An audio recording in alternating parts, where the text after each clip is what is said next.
Good afternoon, everyone, or good morning. Ahlan wa sahlan, and welcome to the P&P Industries AG webinar. Utilise best-in-class conversion technology to monetize sulphur emissions.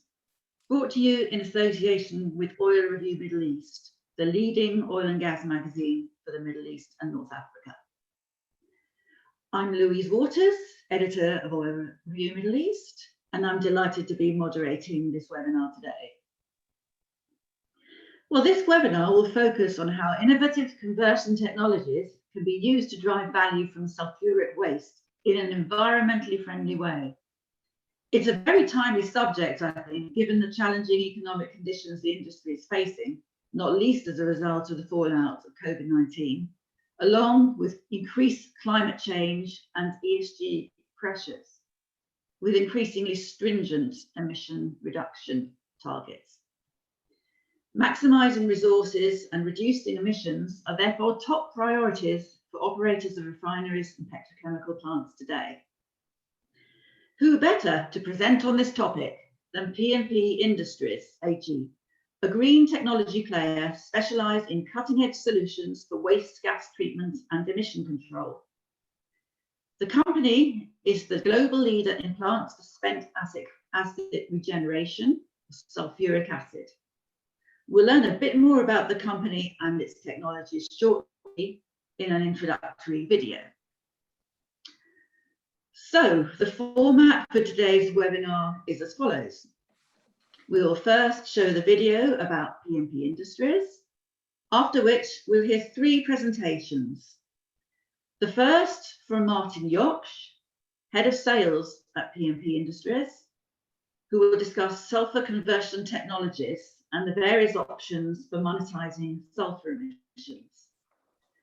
That will be followed by a presentation from Paul Piantino, Business Development Manager at P&P Industries, on P&P burner systems.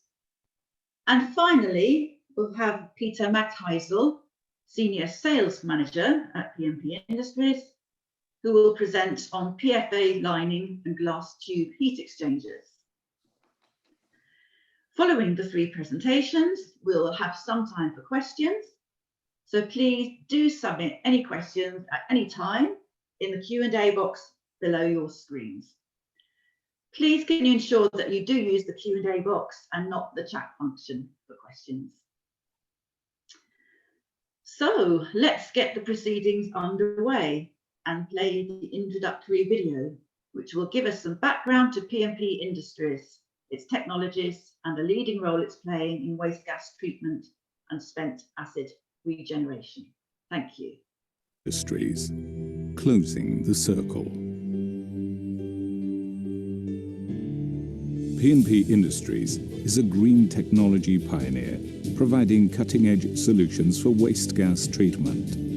We design innovative solutions for you to meet your expectations perfectly. P&P revolutionized the wet gas sulphuric acid process for treating SO2 emissions. Our sulphuric acid technology is second to none. We dimension and build your wet electrostatic precipitators to achieve state-of-the-art submicron particle removal. Our proprietary glass tube heat exchangers, which we design individually tailored to your requirements, are absolutely acid resistant. Our worldwide PFA lining service guarantees supreme corrosion protection. P&P Industries wet gas sulphuric acid process. We have revolutionized the wet gas sulphuric acid process. This made us the #1 worldwide in spent acid regeneration plants. Our spent acid regeneration and sulfur oxidization process enable you to produce sulphuric acid above 98% and clean air at the same time. Any sulfur-containing waste gas or liquid is used for acid production with no SO2 emission and a conversion rate of greater than 99.999%.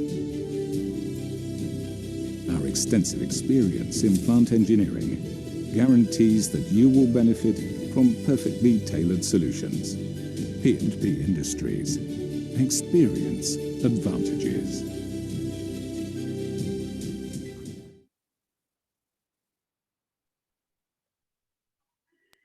Thank you very much. That was great. That video really set the scene for us.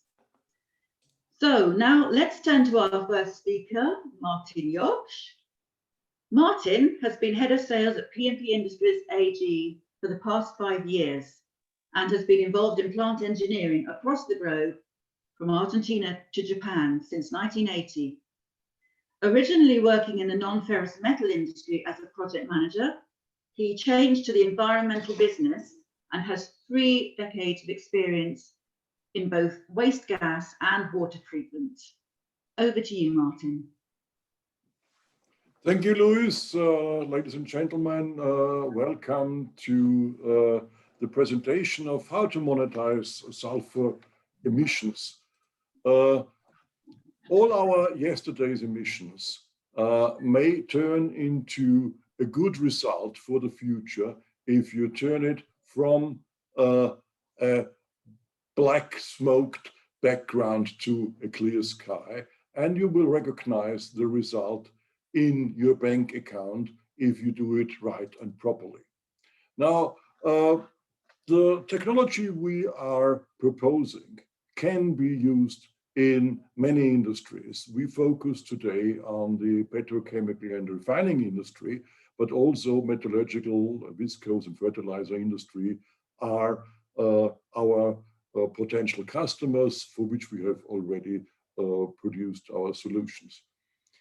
What we can offer to increase the possibilities of joining the environmental idea with a positive return on invest is acid regeneration, simple gas cleaning, which in many cases is not so simple as it sounds, sulfur recovery, and shear production units.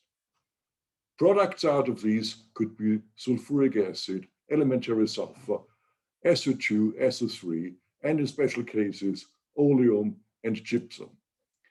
If we look on this in a chemical way, you might have gas, liquid, or solid wastes which contain sulfur in a version, like H2S, CS2, CRS, elementary sulfur, metal sulfates, or sulfuric acid coming off a certain process, like the alkylation in petrochemical industry. So this means any sulfur waste could be made up to a product. And since most of the reactions chemically in these applications are exothermal processes, live steam is produced, and out of the live steam, very well electricity in a way and a pressure for high efficient turbine systems, which I will explain later on in technical details.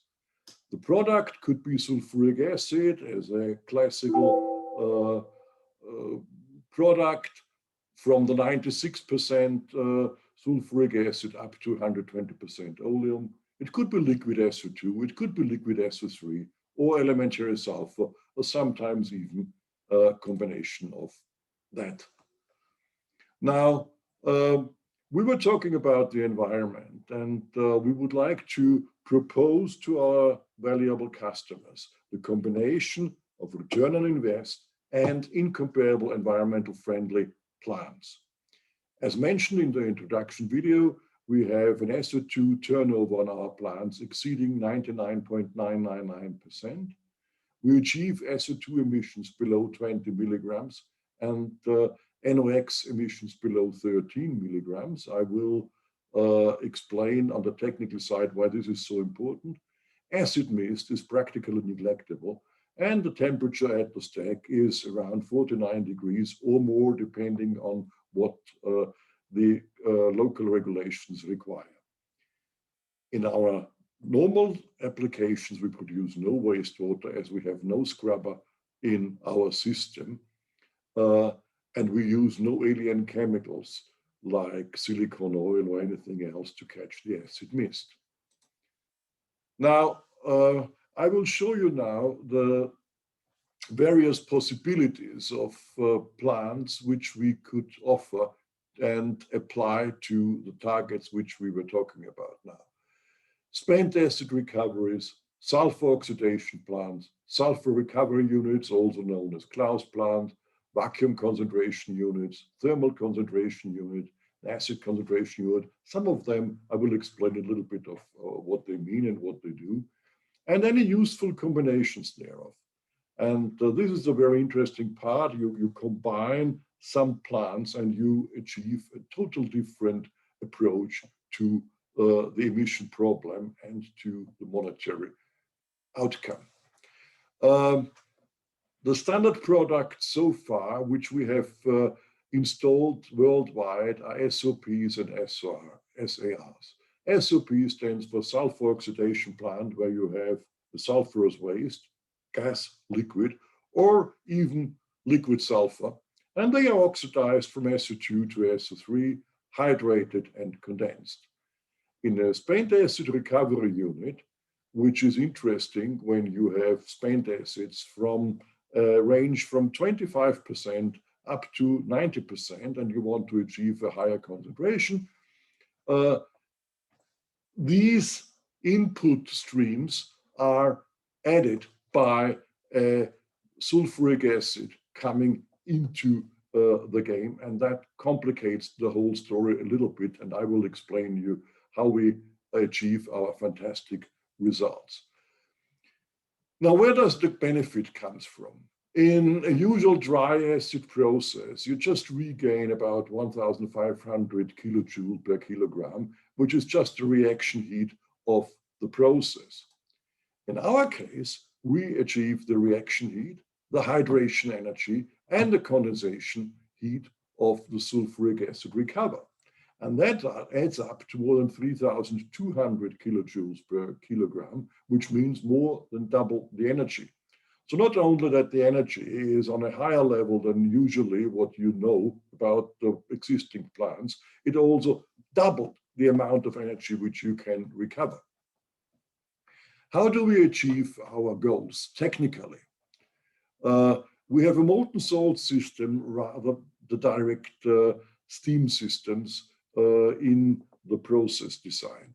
This means we have no pressure vessels in the gas zone because the molten salt system runs on lower pressures. So we have separated the corrosion from the pressure troubles. We use horizontal glass tube heat exchangers. Peter will at the end tell more about that. Usually 2 wet electrostatic precipitators are used. And here you can see acid rain coming down from the glass tube heat exchangers in one of our plants.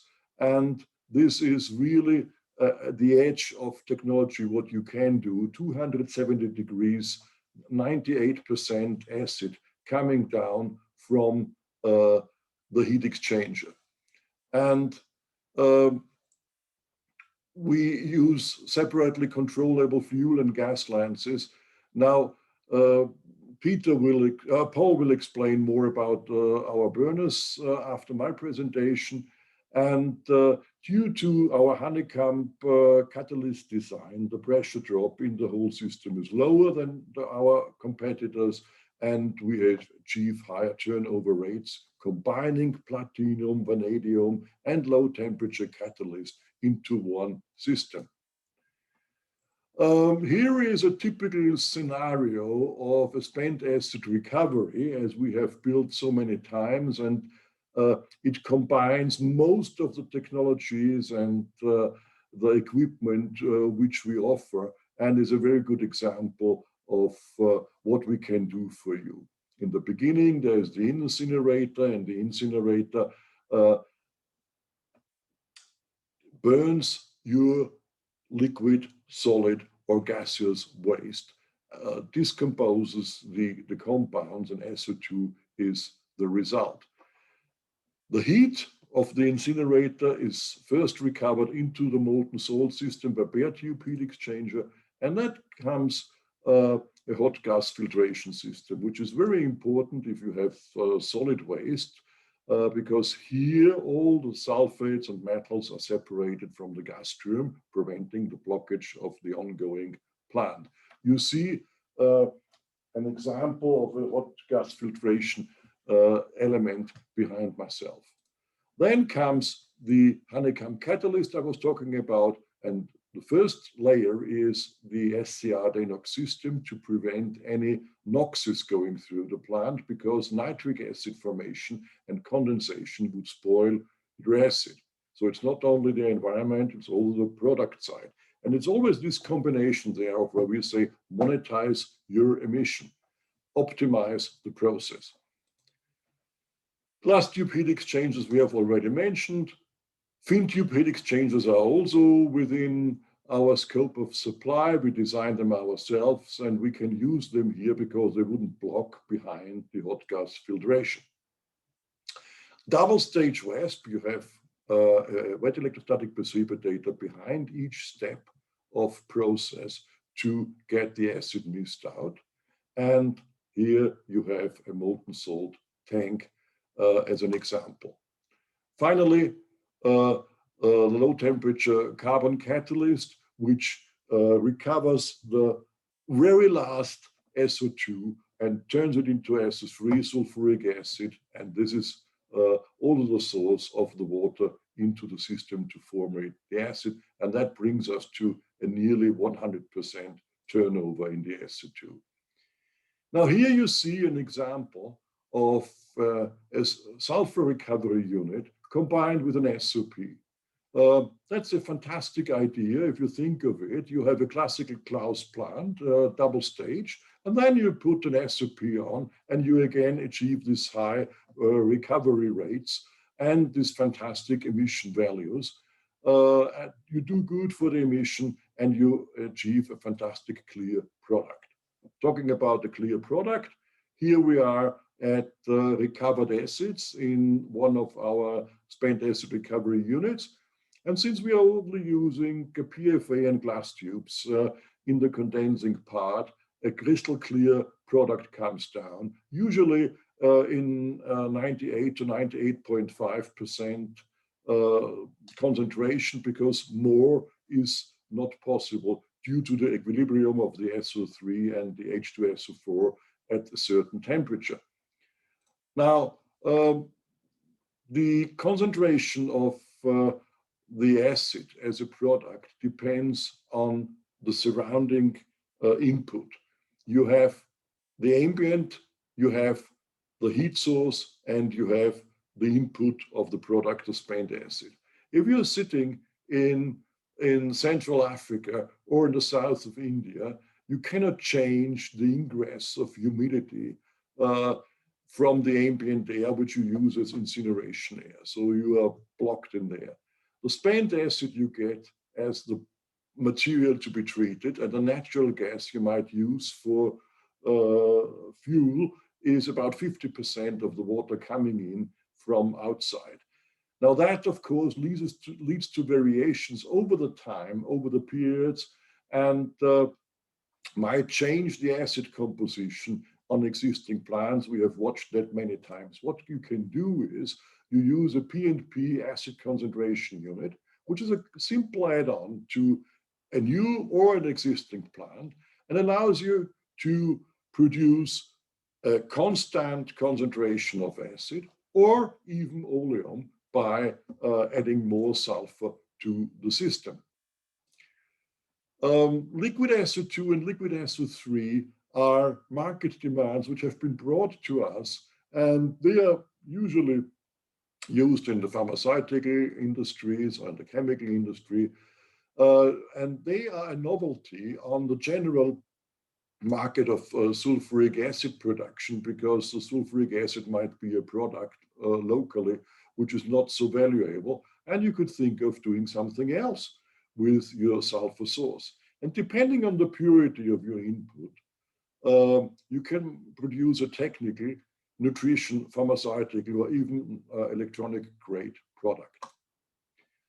Here I show you another example of combining ideas.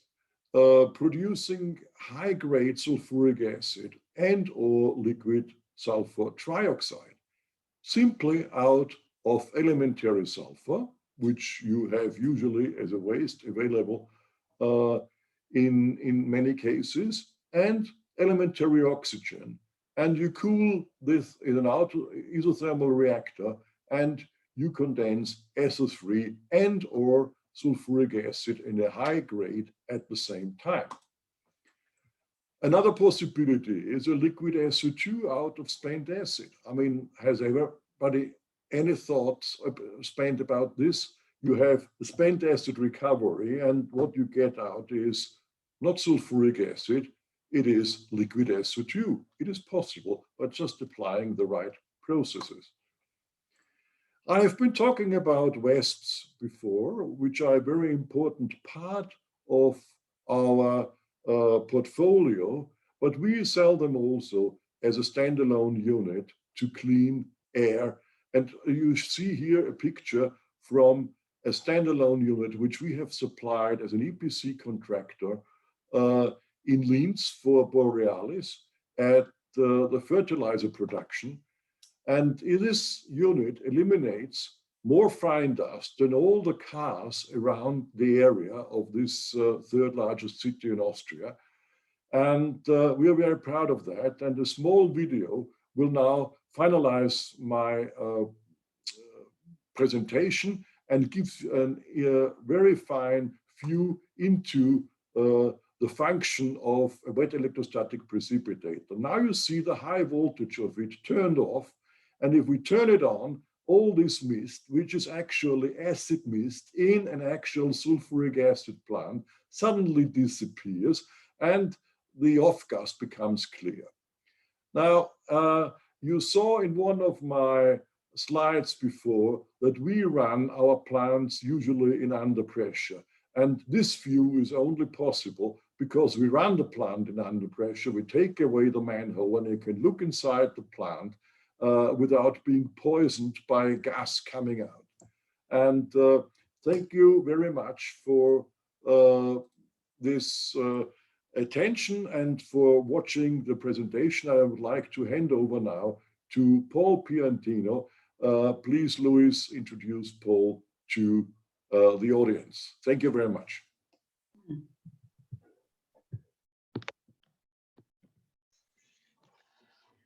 Well, thank you very much indeed, Martin. That gave us a really comprehensive overview of the various options and processes for the conversion of sulfur waste.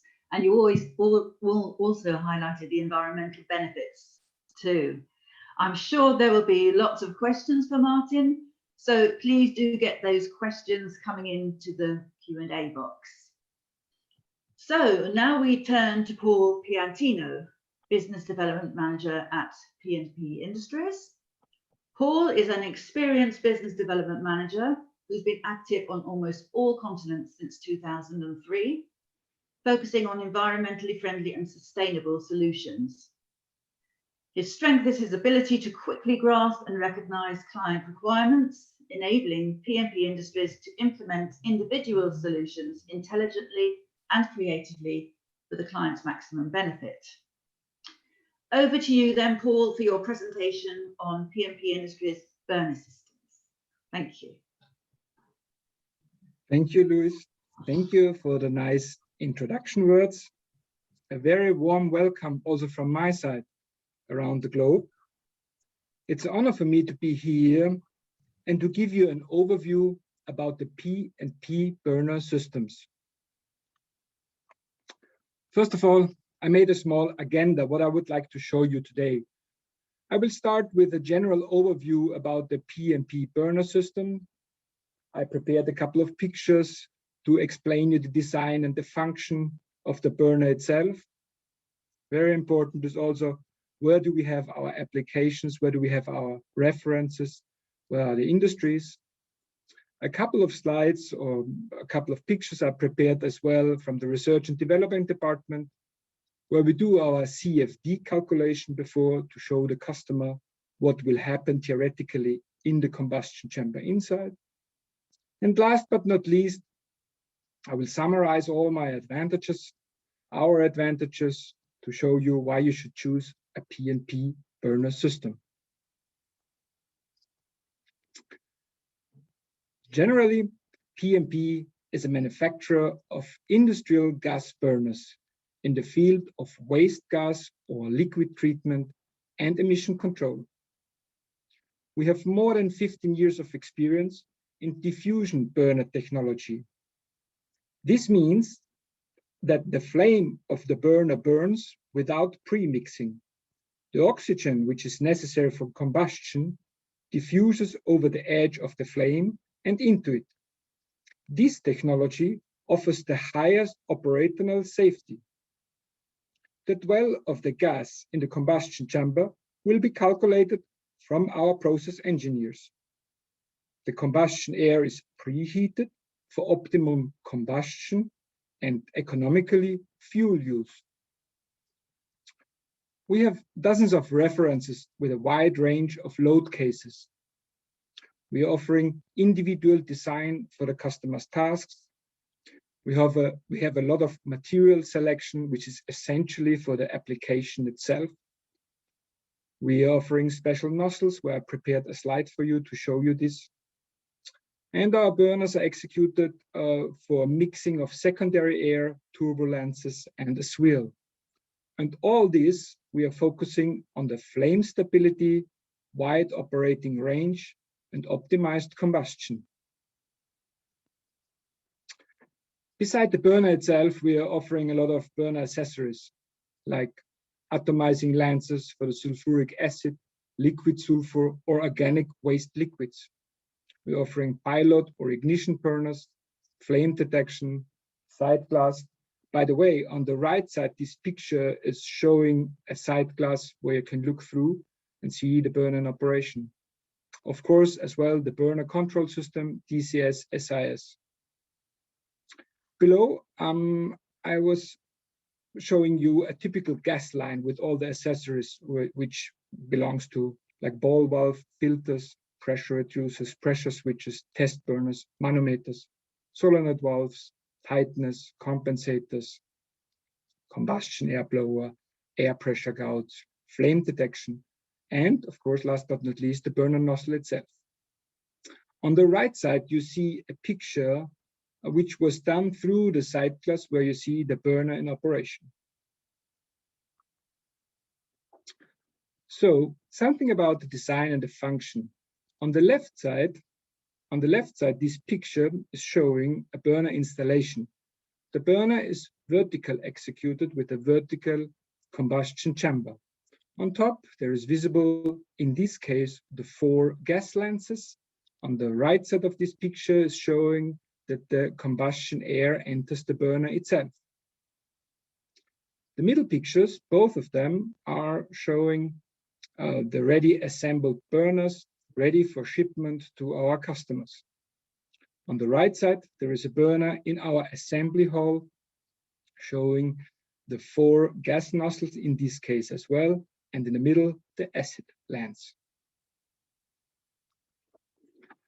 Here, I try to explain you this in a sectional drawing on the right side, that the combustion air flows via a first perforated plate, which is showing here in blue, into the secondary air, and part of the air will go into a second perforated plate into the primary air zone.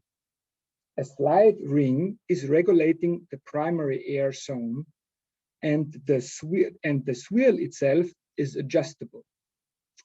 On the left side, there is the burner as well, but just from a different view. What I have explained to you now, I would like to show you and demonstrate you in the next animation video.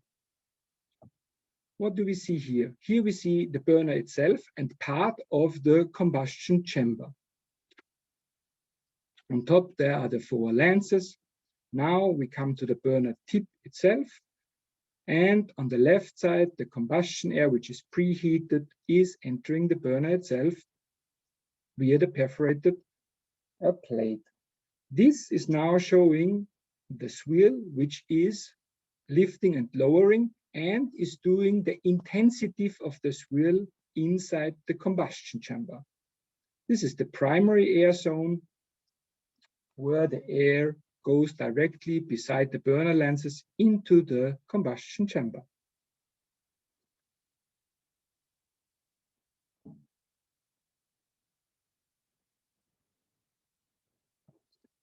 So we have adjustable burner lenses. They are retractable. We are offering adjustable primary air, adjustable secondary air. The air itself is cooling the burner tip, and all this with the focus of low NOx emission. So the key success of the total process starts at the beginning with the optimized burner adjustment.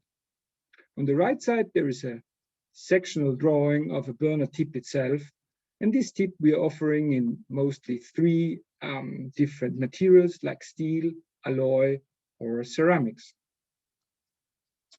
Where do we have our applications, our references? Of course, in the sulfuric acid technology, in the spent acid regeneration plants, in our sulfuric oxidation plants. We do have them in the steel industry, in the lifting beam furnace, in the pusher type furnace, or in the pit furnace. Of course, as well in the aluminum industry, in the melting furnace, in the pusher type furnace, or in the continuous chain furnace. And of course, also we have further applications like thermal afterburning, hot gas generators, and steam generation. Here, two pictures from the CFD calculation, which should demonstrate only a sample itself. So the left picture is showing the mixing of the flue gas and the secondary air.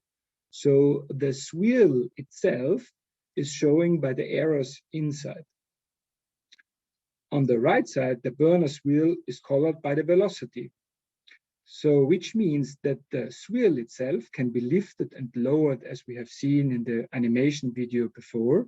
And this makes the intensity of the swirl in the combustion chamber. And this can be shown in the CFD calculation. This video is showing you a burner in operation, and this will be done through the sight glass. So the operator has the possibility to watch inside to see the burner in operation. Now, a small summary about our advantages.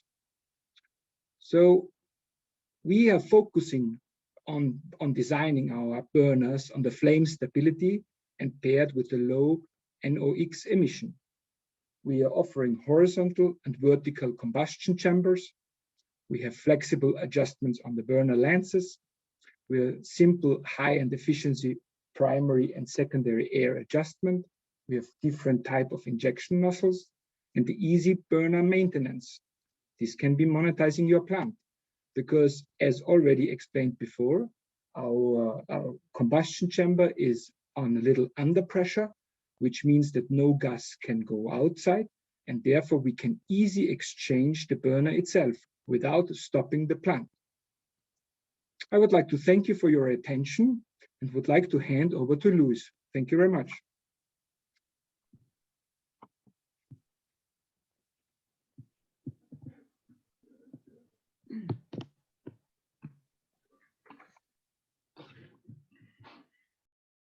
Great, thank you very much indeed, Paul, for that very comprehensive presentation on the design and function of burner systems, their various applications and their main benefits and advantages. Don't forget to keep your questions coming in, everyone. I'm sure there will be plenty of questions for Paul in our Q&A session. So finally, we turn to Peter Machthaisel, Senior Sales Manager at P&P Industries AG. Peter has been project manager for more than 2 decades. He's implemented gigantic infrastructure projects in Europe, Africa, and Asia, moving back to Austria in 2019 when he joined P&P Industries. He's very passionate about environmental protection and is responsible for global marketing and sales in the APAC region. Over to you, Peter, for your presentation on PFA lining and glass tube heat exchangers. Thank you. Thank you very much, Louis, for this introduction. Ladies and gentlemen, I'd like to welcome you again on behalf of BMP Industries to our final presentation for today, which will give you an overview of one of our key technologies which we are using for our acid plants. Let me share my screen. So as already explained before, what I'll be showing you at the end of this webinar is our PFA fixed point lining and our glass tube heat exchangers. PFA, perfluoroalkoxy, is a copolymer product of PTFE Teflon. Now, Teflon is widely known, so is PFA in the industry. The huge advantage of PFA is that it is the highest grade of any weldable plastic. And because it's melt processable, it allows to be applied in any size because you can weld sheets together. And PFA is providing unparalleled protection against chemical corrosion and permeation. Now, why PFA? Already mentioned a few of the most important points, but let's find a few more. First of all, the temperature range is absolutely outstanding. We are reaching here from minus 190 degrees Celsius to plus 280 degrees Celsius, which is minus 310 degrees Fahrenheit to plus 500 degrees Fahrenheit. Again, like I said before, absolute unparalleled protection against chemical corrosion, outstanding cryogenic stability, high electrical resistance, high abrasion resistance, most easily to clean surfaces, hygienic and food safe, unmatched resistance to nearly all chemicals, low diffusion coefficient, weldability, which again, like I said before, allows to be applied on unlimited areas. It has a high impact resistance, fantastic non-stick properties, is tougher than FEP and PTFE, and can also be delivered as an FDA compliant material. Now, what makes our PFA lining unique? Well, let's look at the classic fixing method. Normally, what you see here is that a bolt is welded to a steel structure. Then you punch a hole into the PFA, you put the PFA on top, then you screw it on with a washer and a nut, and then you weld a cover plate around it. And this cover, of course, because it is welded, is a theoretical risk for leakage. Now, you do not have one fixing point. You have, depending on your conditions, maybe 3, maybe 5, maybe 10, maybe more fixing points per square meter. It depends on the temperature. It depends on are you in a negative pressure situation, and so on and so forth. Now, we are doing this for our plants totally different. What you see here is our very, very special and unique design on these anchor points. There is a metal bolt, again, welded to the steel structure. But then instead of mounting the PFA directly to it, we are actually mounting a PFA graphite anchor plate, which you see here as this black ring, again with a washer screwed tightly, then polishing the surface here, and then we are welding with a high heat intense lamp the PFA directly onto this black PFA graphite anchor plate. Now, because of this, there is no welding seam at all on any of the anchor points, and that means there is absolutely no leakage possible. which simply increases the guarantee of absolute long livability. And what you see here is our seamless surfaces, which we produce with this. So normally you would have here all those little anchor points, which you can see here, which normally would have a little ring welded around it. And this is not required in our case. Now, we also are capable of mounting an additional ring on top of the already welded PFA.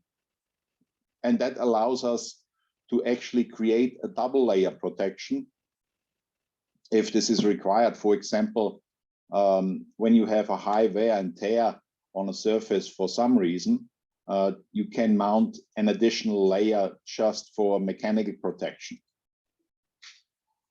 Now, let's come to a couple of the applications where PFA lining can be used. Of course, in all kinds of storage tanks, like we are using it for H2SO4 tanks, for sulfuric acid, for a lot of things which are highly corrosive. You can use it in electrolysis baths. You can use it for mixing containers for high purity chemicals. You can use it, for example, for ISO containers for bromine, for ducts in power plants, for corrosion protection in waste incineration plants, and of course, for many more. Now, I was leading with this, and I'm coming right now to our glass tube heat exchangers, which are fully PFA lined and which are enabled by our PFA technology.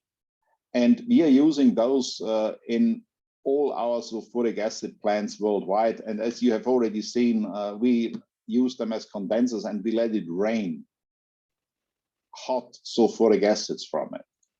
Now, what are the advantages of our glass tube heat exchangers? They are designed for highly corrosive processes. They are very cost effective because you do not need to use very expensive materials like graphite, hastelloy, copper, titanium, tantalum. They are gas tight, so this results in very high operational safety. They have an extremely high heat recovery performance and assure therefore outstanding efficiency, and produce the lowest possible pressure drop. Their compact modular design enables an easy transport and a quick installation. The excellent thermal shock resistance is an added benefit. They are food safe due to high purity material selection, so can also be used in the food industry. When you start up on a process, in this case, you can apply operational temperatures immediately. And obviously, they are absolutely maintenance free. Now, here you see on our manufacturing side, a couple of our standard models 30. We have automized some of our protections. So this PFA raster where you see these glass tubes fitted into, they are produced in certain sizes on a robot. And this is, for example, our normal standard model, which is the mostly wide used model with which has 60 × 48 2-meter glass tubes. So in total, 2,880 glass tubes and 434 square meter of heat exchange area. The overall dimensions are then 2.6 × 3.9 × 3.1 meter. And we are using stainless steel for the frame, ducts, and turning hoods.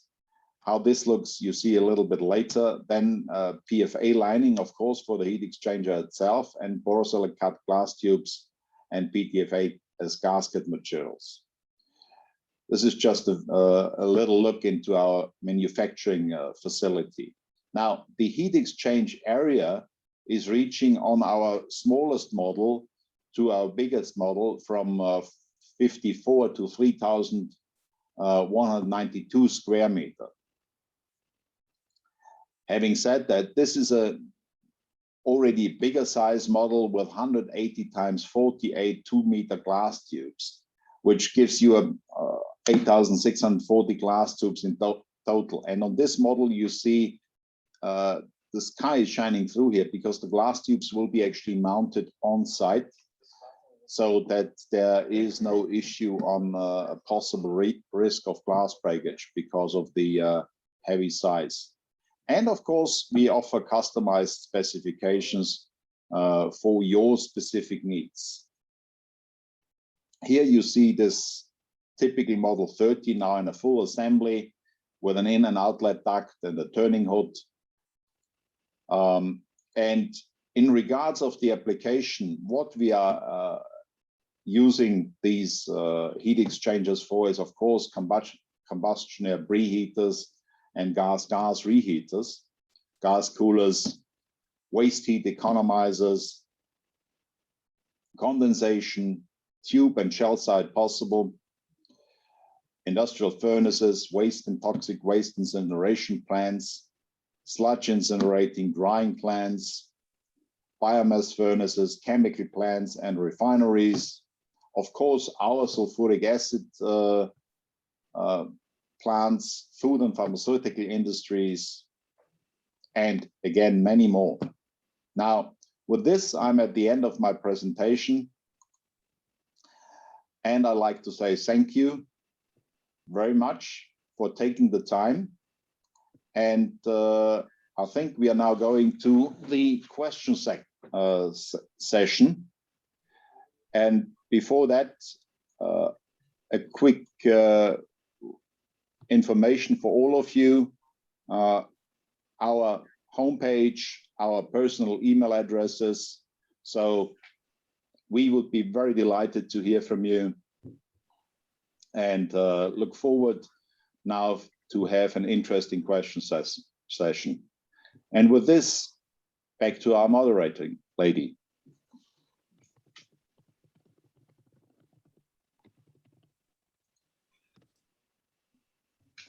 Louise? Yes, great. Thank you very much indeed. That was another very comprehensive presentation there. And we heard all about the various benefits of PFA and the various industry applications of the company's PFA-lined glass tube heat exchangers, as well as their extensive use in sulfuric acid plants worldwide. Well, ladies and gentlemen, we have had 3 very comprehensive and illuminating presentations there, which I'm sure will give plenty of food for thought. So let's now go to our Q&A session. Maybe I can kick off with a question to Martin. Martin, is there a sulfuric acid market price which will make such plants worthwhile for a client? Is there a price threshold? Well, there is a geographical issue and an industrial issue. We found out that even within a certain state, you might find places where sulfuric acid is considered to be of no value, and in the next province you find out that they deal with it at a medium range price, and then next time you talk with a customer who sits somewhere in the north of England and pays a fortune for sulfuric acid, like 100 euros per ton. The point is that it depends on which industry is in the vicinity of your plant, and where do you have your emission, and where do you have the next source of the raw material. At the moment, there is ideas even in the metallurgical industry to produce the sulfuric acid on the spot rather than to purchase in from chemical plants, which might be 1,000 kilometers away, and create a transport cost and a transport risk. So all that together leads decisions to a total different way. And the last 18 months have shown you that to have a source of a raw product in your hand or in your vicinity is maybe a good idea, rather than to rely on somebody who is a continent away, and suddenly the transport chain is interrupted. So yes, there's huge differences in the price, and also then if you think of the industry you are in, sulfuric acid of technical grade may be something between 40 to 100 euro, but the sulfuric acid on the food side or the pharmaceutical side is a few hundred euro per ton. So the price range is quite wide, and the decision needs to be taken on the place of the customer. Great, thank you very much, Martin. Okay, so we have a question for Paul.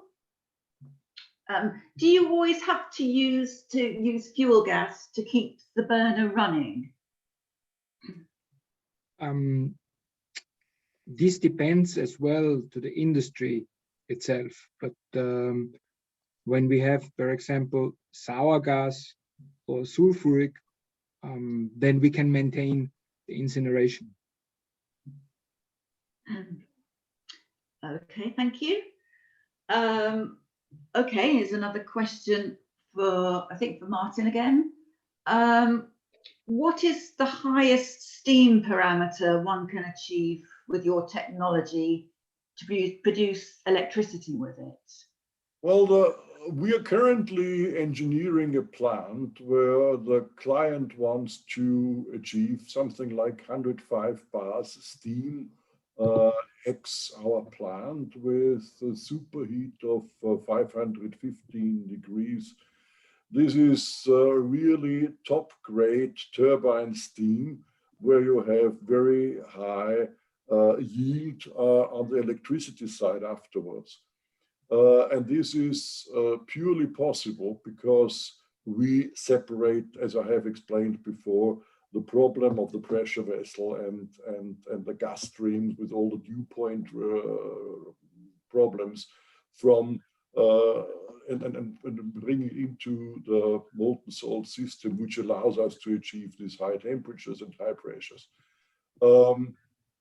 When you think of applying steam directly to the process gas, you're limited by the dew point on the lower side, and you're limited by the material selection of the heat exchangers on the process side, and also on the type of boilers which you can apply. And the boilers we build, they are quite simple because you have the water outside and the hot salt inside, and we have quite reasonable tube temperatures compared to the process side of a direct combined boiler system. Great, thank you very much. Okay, here's a really topical question, I think. It's about emissions. Can you discuss how stricter emission norms in the GCC region could impact sales of sulfuric acid plants? Well, this was part of our success, that especially in China, the decisions came that the refining and petrochemical industry would be closed locally because of the high emissions they created. And they suddenly came along with SO2 emission limits of 50 milligrams per standard cubic meters. And this couldn't be achieved by a traditional system. And so as we are specialized in emission treatment, we thought of how can we achieve it, and invented the process I was proposing. And we are now down to around about 20 milligrams of the SO2 and the 13 milligrams of the NOx, which I have presented. And we have had inquiries from the Netherlands, for instance, where they have standard NOx emissions in this level. So it's progressing. On the other hand, there are still plants which have granted emissions, even within the EU, of more than 1,000 milligrams, and they say they don't find a reason to justify the investment. So it is the emission and the product which brings together and drives the industry. Great, thank you very much. Okay, we've got a question about vapor recovery systems. Do your systems accommodate a vapor recovery system to minimize the chance of gas flaring or emissions? Well, I mean, it obviously it is meant that we talk about hydrocarbon vapor, or which vapor is meant. I don't know in what direction this question targets to, but in general, our wet electrostatic precipitator recovers vapor of incombustible gases. If you lead combustible vapors through a high tension system, the result might be not so comfortable. Thank you. Okay, question for Paul here, I think. Could your burners be used in flare systems, where mobile and static, for onshore and offshore applications? I guess we have to look this in detail, and together with our process engineer, we can give an answer on that. So yes, we will see. Martin, do you have anything to add? Yeah, well, but we would really need to know the incoming stream, because usually in the flare systems you have quite high pressures to maintain the system and to maintain the flare, and our burners are designed for incineration, and flare burners are a special type of thing. So if the gas comes on a typical pressure below 1 bar, it is fine. But if it's high pressure and not continuously, that is a different approach to incineration then. Great, thank you very much. Well, I think we've just about come to the end of our time. Thank you very much for all the questions. So, ladies and gentlemen, it just remains for me to thank P&P Industries AG and our speakers, Martin Joksch, Paul Piantino, and Peter Matheisel. There was another question coming in just now. Oh, there's another question, sorry. Okay, let's have a look. Yeah, while using the burner system for sour gas H2S component, it converts H2S to SO2, but is SO2 also toxic? Well, the SO2 is the raw product in our process. What I have shown in my process schematic, it takes SO2 to produce the SO3 and then hydrates it and make the sulfuric acid. So yes, there is the SO2 in our process always, and that's what we want to have. And the point is that in a usual plant, you have the SO2 in an overpressure. And if there's a smallest leakage, you get the toxic gas out. That's what we were talking about. Whereas if you run the plant in under pressure, you suck in a little bit of air, which means you bring in oxygen, which you need anyway in the process, and it doesn't matter. So you always keep the SO2 inside. Yes, SO2 is toxic, very much so. Okay, thank you very much. Any more questions? Anybody? If so, please get coming in now. I think we have come to the end of our session then. So thank you very much indeed, P&P Industries, and to our speakers, and to everyone who's attended this webinar. Please do get in touch with P&P Industries if you'd like any further information. And there are the contact details here on the slide. I think you will all agree we've had a really great session, 3 very in-detail presentations, which have covered the technologies for sulfur conversion and all the benefits, and highlighting as well the environmental aspect, as well as the demonstrated expertise of P&P Industries in these areas. So thank you very much. Goodbye and enjoy the rest of your afternoon. Thank you. Thanks to everybody. Have a great day. Bye-bye. Thank you. See you next time.